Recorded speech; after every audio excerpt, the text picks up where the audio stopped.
Coming up is lot 4155 in Heritage's December 2018 signature coin auction held in our Beverly Hills location is a 1796 quarter dollar graded good details by NGC.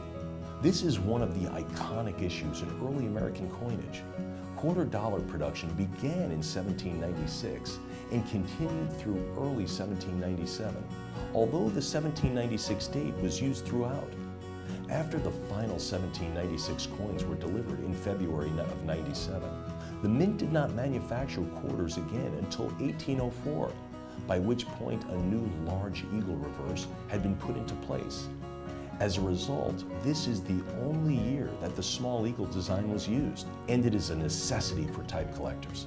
The entire mintage for the issue amounted to just 6,146 pieces. Two sets of dies were used.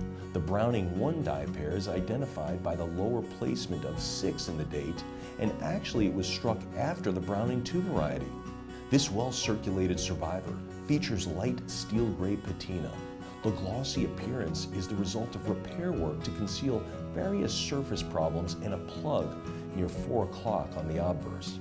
Both sides retain strong detail for the grade, including a bold date and clear dentals. If you're looking to fill that hole in your collection of a 1796 quarter, this is your chance. Remember, to get it, please bid in Heritage's December 2018 signature coin auction that will be held in our Beverly Hills office. Good luck.